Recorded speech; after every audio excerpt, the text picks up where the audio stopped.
Color Film is the stage name for Matthew Zoete, who's based in Hamilton, Ontario. I've always admired his songwriting and was happy to chat with him about his favorite types of venues to play, how co-writing can elevate a song, and how the desire to quote-unquote make it in the music industry fades as we get older. Don't know what to do, and you don't know what to say. Forget all that. Start anyway. Spark that fire and build it high, and watch it burn. Then let it die. Thank you so much for doing this. Sorry for the false start a few weeks ago. That's okay. Thanks for having me. Life happens. Yep. Yeah. Are you recording video as well or just audio? I am recording video, but I don't do anything with the video. Okay.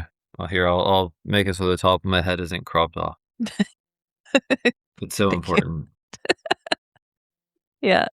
I've been talking to a lot of people that I met, back in the day, and it's really hard to figure out what year it was. I'm not even going to try with you, but you were touring your first few albums. I think the first few times you came out east here and using your real name. Yeah. And then at some point you released an album called Color Film. And Yeah. then after that, you went by Color Film when you were performing. Yep. Why did you want to make that change? How did that kind of progression happen? Were you tired of people mispronouncing your last name is my real question there. You're not wrong. Yeah, I guess I just found it to be more of a nuisance than it was worth. It wasn't so much people mispronouncing my last name, or it was more having to spell it and pronounce it for people. Right. And then I guess I also never figured out a good way to have like a band name if I was playing not just by myself. 'Cause, Right. yeah, so all the touring that I've done, except for twice out to the East Coast, has been just solo. But around here where I live, I generally play as a trio. But even like 20 years ago, I would often play with a band. And I was just finding it a little hard I found using my own name I could say Matthew Zoete and his band, but that felt a little bit awkward. Whereas changing to Color Film, I guess, allowed it to be a little bit more open. Like Yeah. it could be one person, it could be two people, it could be a full band. Yeah. But then also, I guess, it felt like playing under that name. I guess I chose that name because for me, it felt like it really tied into a bit of how I approach songwriting and music in terms of trying to make songs that are kind of like little home movies for people. Either Yeah. home movies that I have really experienced or home movies that I imagine, or I guess maybe even preferably a home movie that someone else might see themselves in. I guess would be the goal, whether or not a song speaks to a specific experience they have had or just something that they could relate to somehow. Yeah. And then, I guess also I realized some of my songs, or maybe most of them, have some sort of visual element, maybe like a set of characters or a person or a setting or something. So all those kind of reasons. And I thought that when I made the name change, Fame and Fortune would strike me instantly. I was wrong about How'd that that. go? One of the few things I've ever been wrong about in my entire life. And yet here you are, still And playing. Here I am. Yep. I realized, I guess, this past February, was 20 years since I released my first album. So Yeah. that means I'm Congratulations. old. Thanks. Means you're experienced and That's one way of dedicated. putting it. Yeah. Yeah. Lots of different things. Yeah. I've been noticing on Instagram that you've been performing with your brother lately. Is it your actual brother, or are you guys just using that No, term, he is my brothers? actual flesh and blood brother. He performs under the name Johan de Zuida, but I think a few years from now he's going to get sick of it and play under the name Color Film. Black but and white just, film? no, Color Film, but the American spelling, just to differentiate. Of course. Yeah, so no, so he and I played together a lot in high school and university. He's 2 years older than me, but only 1 calendar or school year, Right. 'cause how Yeah. our birthdays work out. And then for the first few years that I was touring, he was, living and teaching English in Korea. Mm. And then when he came back for the first, I would say maybe 2 years or so that he was back, he and I played quite a few shows together with him just Right. backing me up. Um, Mm-hmm. and then recently he's got kind of back into, yeah, songwriting and making music. So Cool. most often when we play together, actually, I'm just backing him up, either usually on drums and harmonies, but sometimes on Mm-hmm. guitar and lap steel, stuff like that. It kind of depends on which other of his friends are available or of our Right. friends. But then we have also played a few shows, yeah, kind of as brothers Zoete, where we're playing some of his songs and some of my songs and backing each other up. So, Cool. yeah, it has been fun. Were you doing any of that when you were little kids? Like when you were learning your instrument, were you singing together then? Yeah, I think as kids, definitely. So we grew up going to church a lot, so we were singing together then, and then we were also Mm. singing together just to be silly and have fun. Yep. I believe there are pictures of us standing on the canvas top of our family tent trailer when it was collapsed somewhere, in rubber boots, blue jeans, no shirts, and kind of bandana things made out of, those plastic ties that hold bundles of newspapers together? Yeah. We made bandana. Oh, no, that's what we did. We had sticks and used those as the strings of our electric harps and did a long performance of Born in the USA, for whatever reason. So we did a lot of, yeah, a fair bit of that kind of stuff as kids. I think I may have actually learned how to play guitar before Johan did. Hmm. But we did spend a fair bit of time playing music together, I would say from late adolescence through early 20s, I would say. Yeah. Who Yeah, started writing songs first? Or was that always a part of it? that's a good question. Think I think I wrote a few songs before I knew that Johan may have been writing any songs, but the band that we were in together in high school, we played a couple of his songs, but none of mine. So it was probably Right. kind of around the same time. But then Yeah. I kind of stuck with it a little bit more, I guess, Yeah. foolishly or otherwise. Uh, Hmm. yeah, but it is nice to play together now. And to be honest, I really enjoy being a backup musician. Yeah. Yep. Me The too. stakes are a lot lower. Yeah. Pure Uh, fun, less pressure. but yeah, there's that, and also I find especially playing drums is so different than playing anything that is, chord or harmony or melody based. It's a Yeah. totally different way of interacting with music that I Yep. find very enjoyable and different. So, Mhm. yeah. Yeah. You seem to like playing concerts in barns quite a bit. Also house concerts, bookstores, probably churches. Do you have a Yep. favorite kind of venue to play in, and do you think that some complement your style of playing more than others? I would say I'm not all that fussy anywhere where there's an audience that's kind of engaged and listening.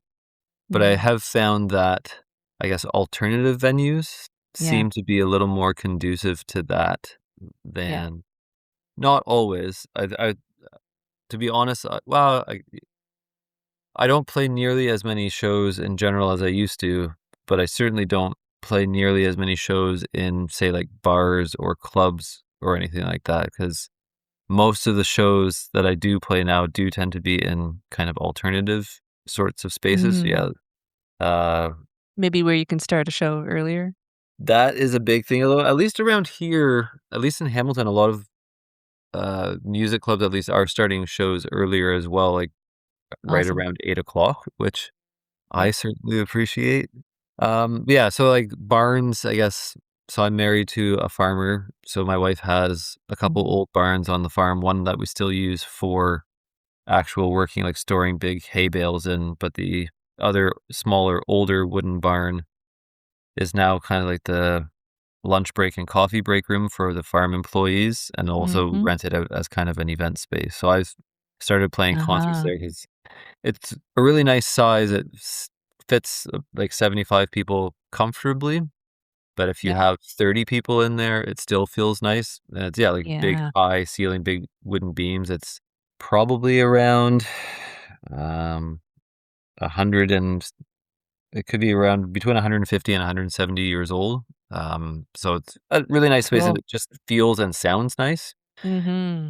And then I don't have to drive anywhere. I do have to set up a PA and set up chairs and clean it up, but it's worth the work. So it makes Yeah. it's a really nice space. And I have found a few other old barns to play in. And then, yeah, like churches that either have a concert series or that you can rent as a venue or art galleries or Mm. bookstores. There's something, I think, at house concerts, there does seem to be something about spaces like that that makes people maybe feel a little bit more like they're having a shared experience as opposed Yeah. to Yep. going to a traditional venue that's just set up to be a venue, and nothing against them because those are great to have, because without that, it'd be hard to play shows.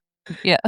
But those alternative spaces, there is a different kind of feeling of like you're not, I mean, in a house concert, you're at somebody's house, but they're kind of as a guest, but you're not quite just hanging out in somebody's personal space because you are Right. there for, like a concert. You don't necessarily all know each other, but you are having some sort of shared communal experience. And Yeah. so the Yep. barrier between performer and audience seems to be lower, and the Mm-hmm. overall experience seems to, there's a great Dutch word. My parents are both Dutch. They came to Canada as kids, but a Dutch word gezellig, which it's kind of like cozy and comfortable, but it's a lot more than that. And Okay. it's kind of that feeling of togetherness and a communal shared experience. And I find concerts like that make it easier to achieve the state of being gezellig. So, Yeah. Totally. yeah, I've a bunch of years ago, I guess I decided to try to play fewer concerts, but make them better. Mm-hmm.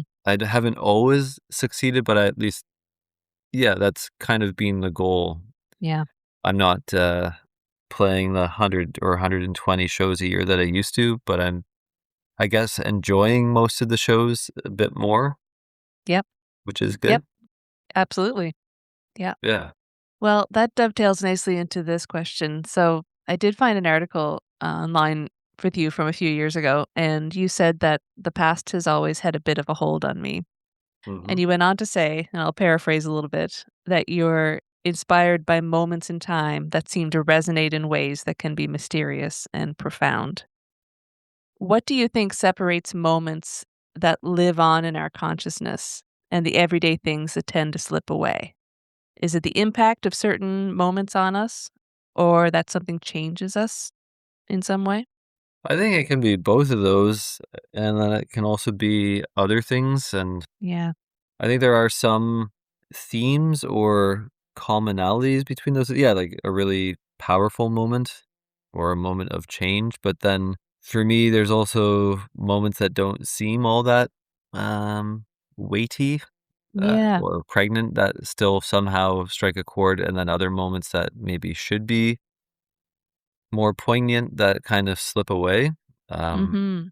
I think it's, at least for me, maybe a little bit random.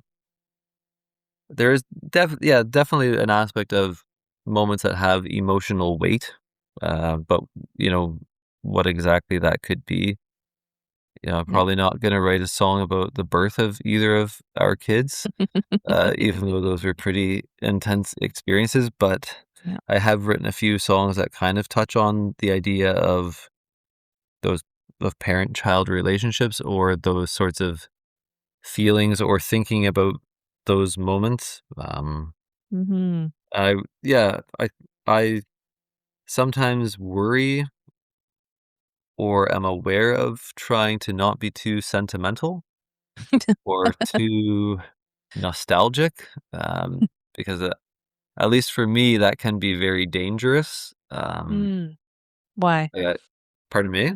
Why? Why is it dangerous? So I have a history degree, so I've always been interested in the past. I still read a lot of history books. I tend to, I think personally, not glorify the past, but maybe from my own past, only remember more of the positive Yeah. experiences or aspects. So maybe not glorify, but sugarcoat or somehow make them a little bit nicer than they actually were.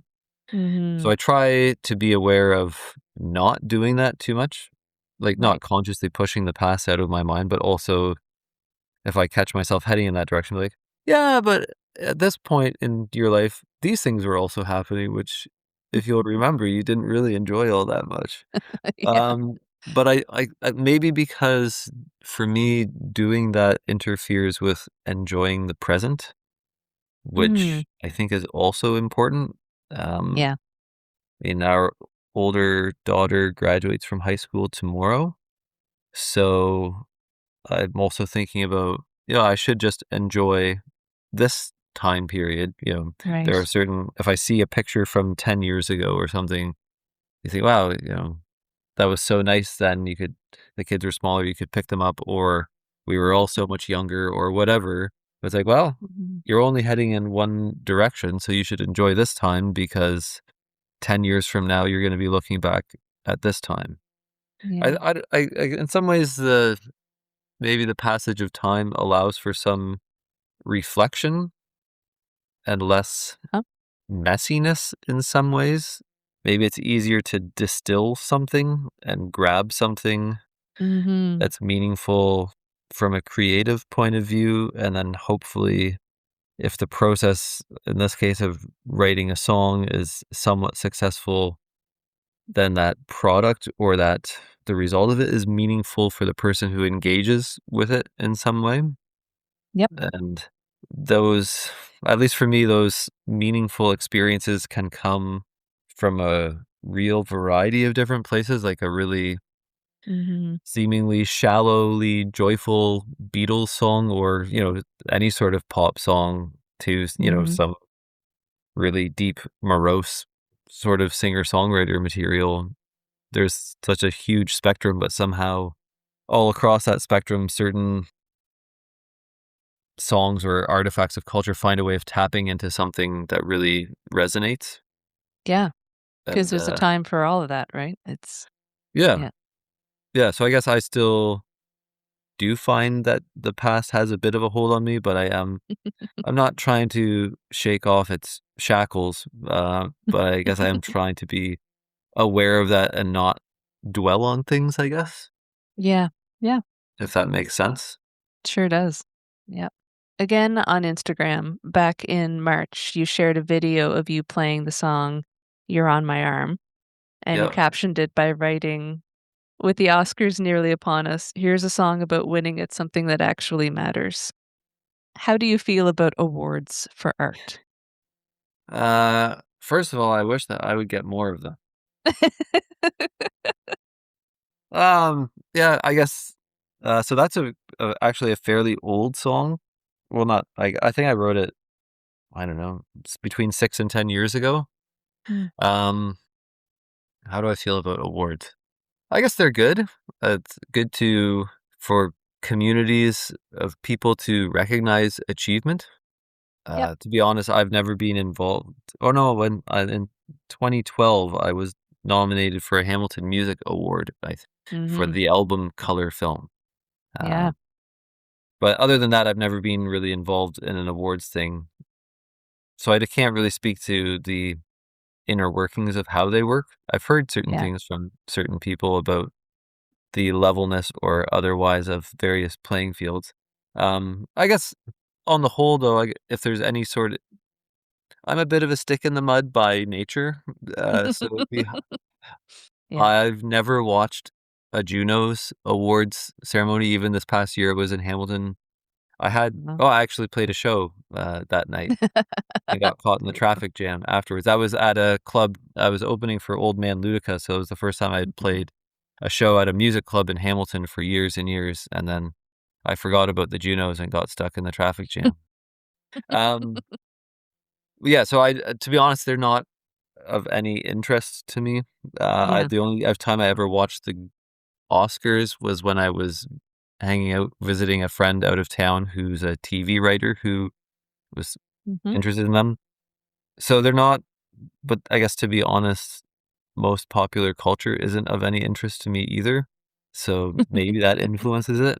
But all that being said, despite being a stick in the mud and not being interested in it, especially with something like the Junos or any sort of awards ceremony, like the East Coast Music Awards or something like that, that brings some attention to aspects of culture, whether it's popular culture or not, that, aren't always as much in the news or in people's attention. If it brings some attention to that, I think that's good. Um, Yeah.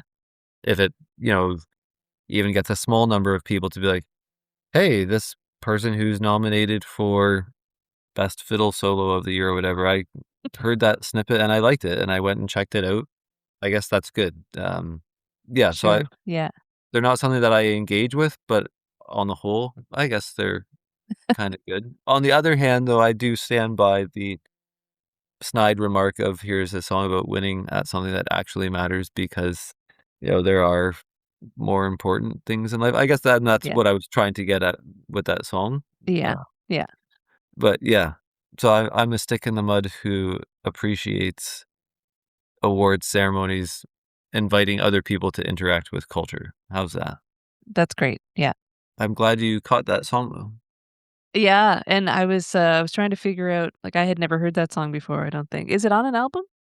No. No, it was one of those songs that was written and then just put in a drawer and Yeah.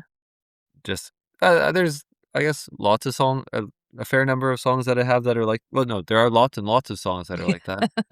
And then there are a certain number that I think are still worth playing. There's lots that are in the drawer for a reason. And Yeah. then there's some that's like, oh, it would be nice to do something with that.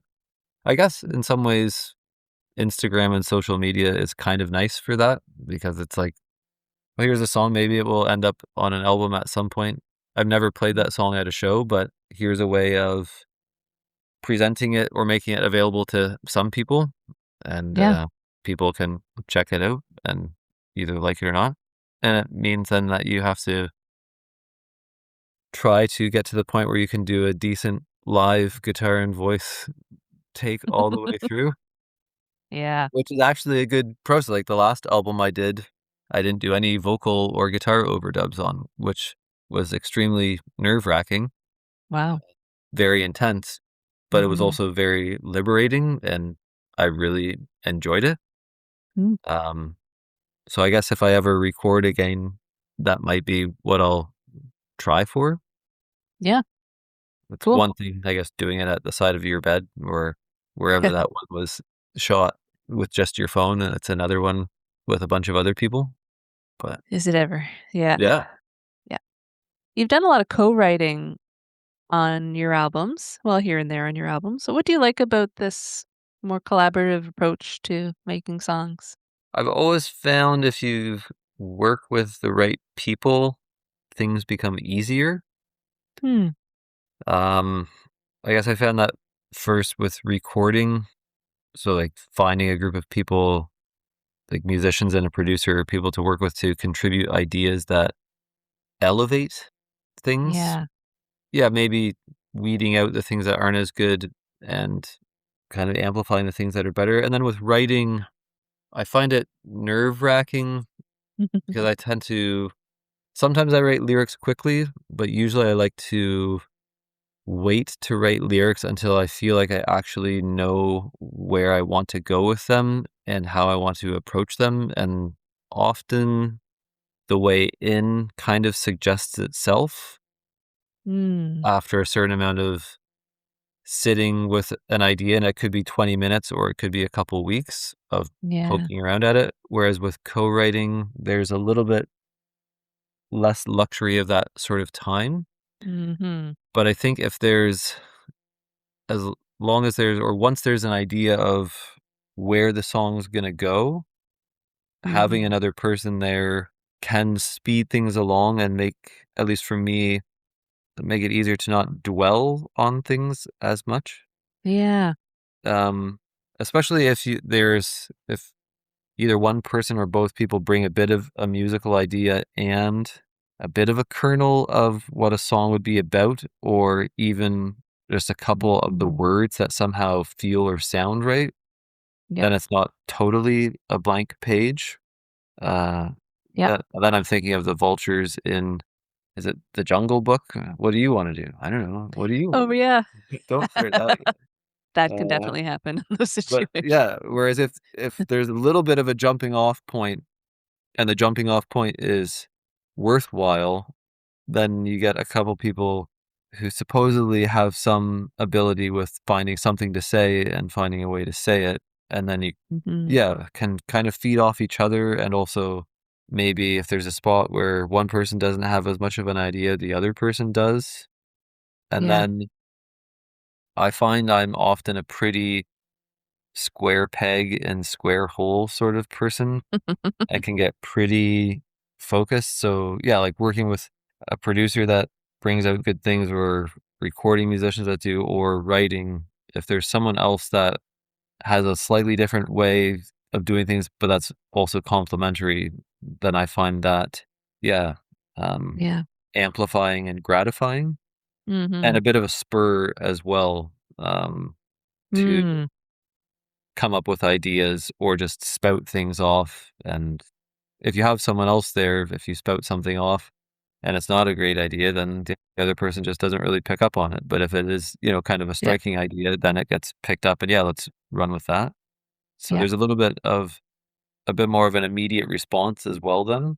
Mhm. A little bit So of urgency kinda thing. yeah. Yeah. And then you have to practice your manners when the other person is spouting off ideas, Right. True.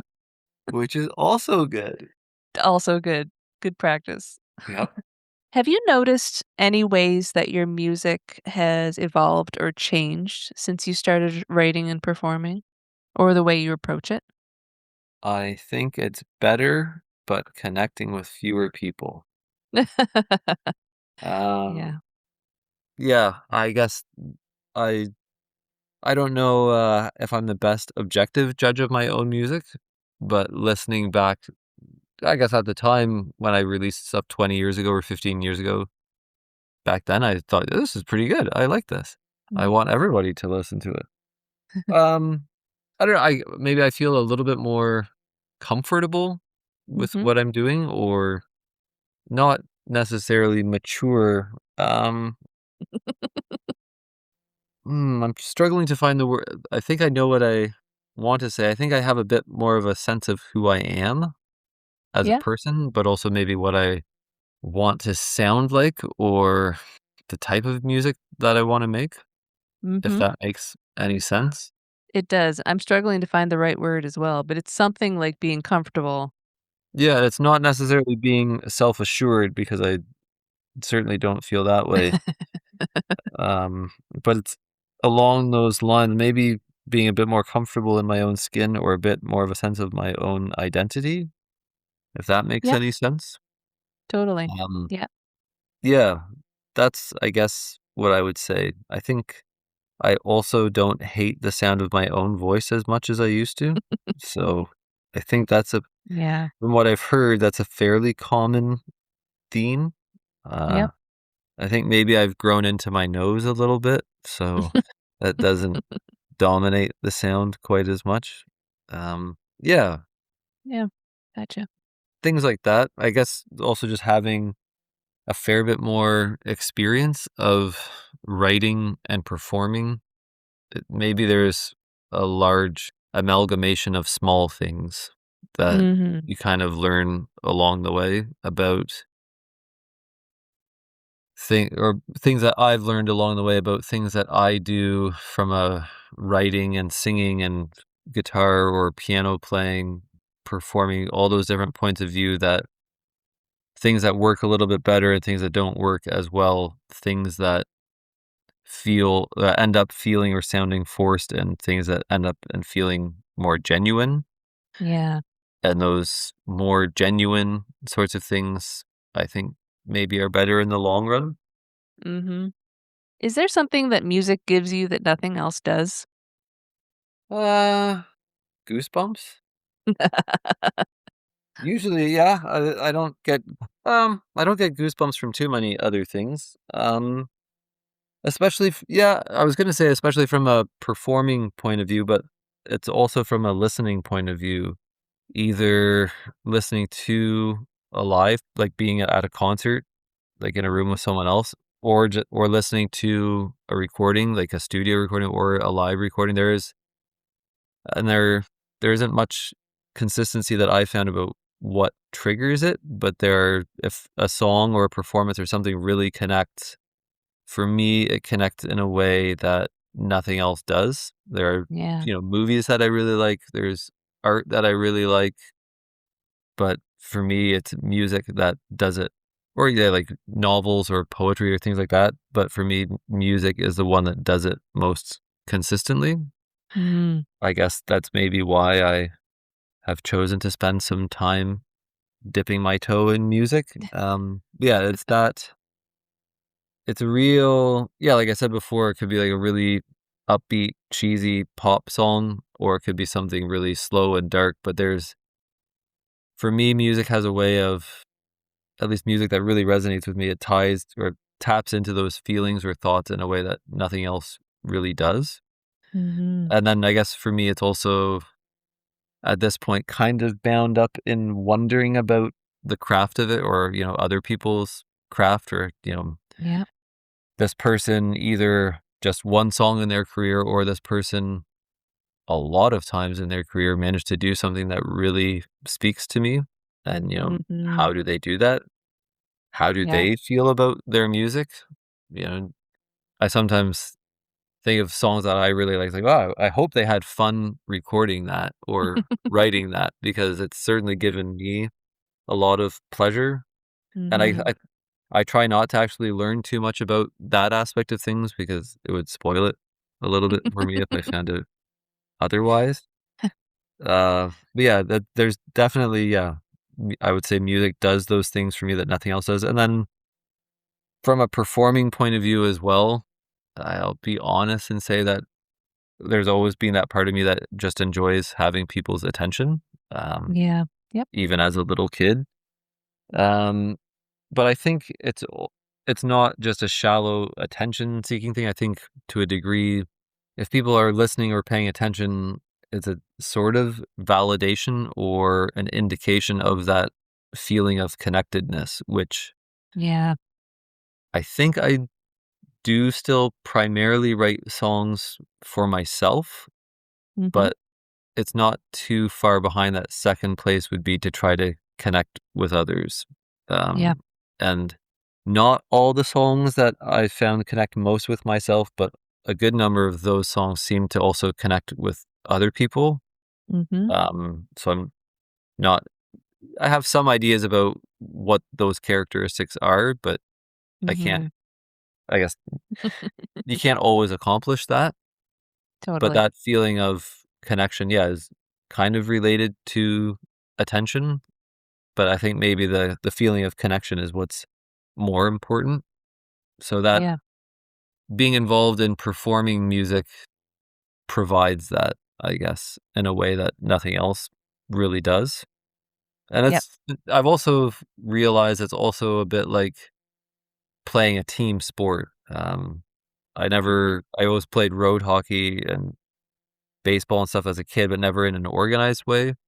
Now Mhm. as an adult, I play like semi-organized shinny with a group of guys in the Yep. fall, winter, and spring, and I don't know any of these people well, and it's not like some sort of deep connection, but that feeling of working together with people Yeah. is satisfying, and playing music with other people taps into a similar type of experience.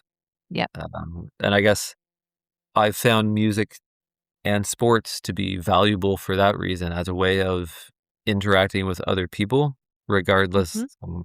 Obviously, I'm not going to make a living as a professional athlete, uh, but even regardless of an attempt to make a living as a professional musician, that feeling of working with and connecting just even with the people that you're playing with, even if there isn't an audience, that is Yeah.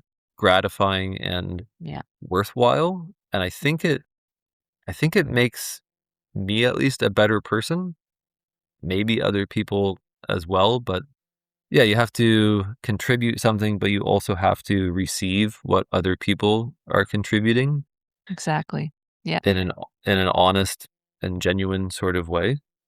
Mhm. And sometimes in a way that makes you accept something that maybe you don't like all that much or wouldn't be your favorite thing. But, Yeah, sometimes it's a learning experience, but it's all part of growing, right? yeah, and that especially learning how to surrender to something and set aside your priorities sometimes and Mhm. play along with someone else's priorities. Yeah. And that sort of thing gives you the desire and the tools to keep going at it sometimes, I have Yeah, found.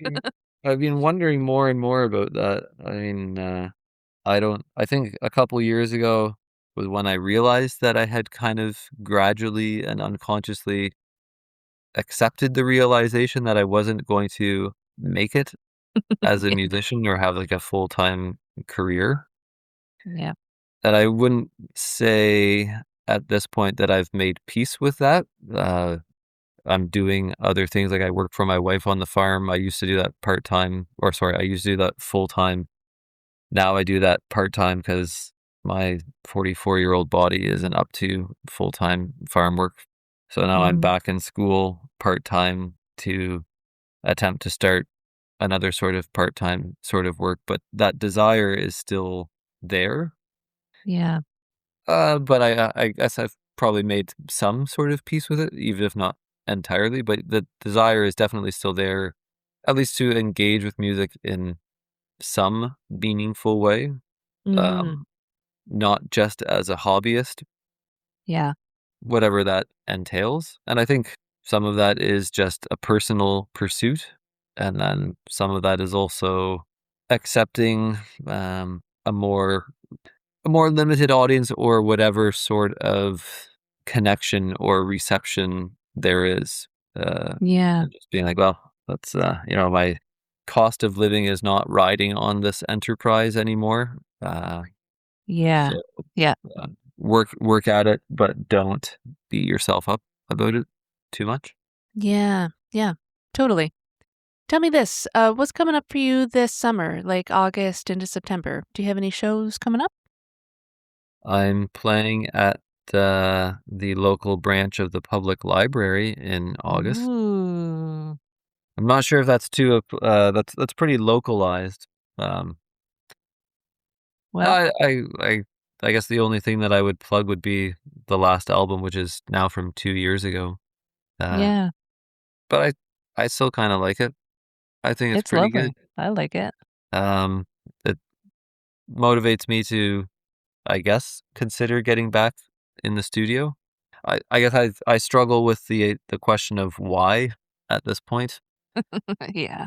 but that's maybe also a good exercise to go through to just maybe realize that if you can and you're not going to, bankrupt yourself or disrupt your family too much, there's no harm in, putting some effort into an artistic creation like that.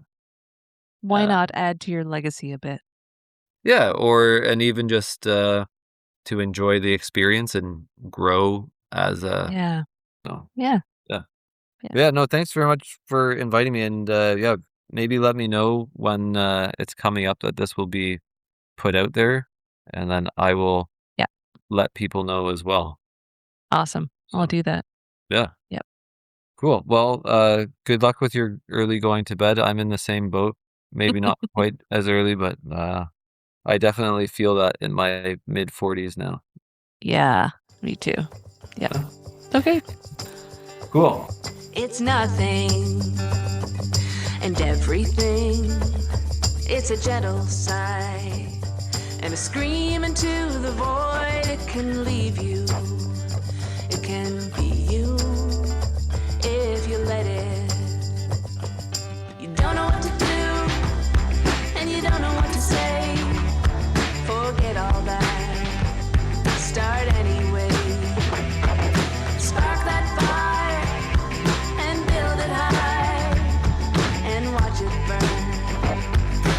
let it die. It can make you cry. It can dry your eyes. It can be the one that keeps you warm inside. And it breaks your heart, then tells you where to start if you let it. You don't know what to do, and you don't know what to say. Forget all that. Start anyway. Spark that fire, then build it high. Watch it burn and let it die. It can make you stand up, make you fly. It's a lifetime. In the blink of an eye, it's obsession and objection to the status quo. You got a lot to do, and you got a lot to say. Just write it out, get it on the page. Find your crew, get mobilized, and maybe soon you'll realize that it's nothing and everything. It's a gentle sigh and a scream into the void. It can leave you, it can be you if you let it.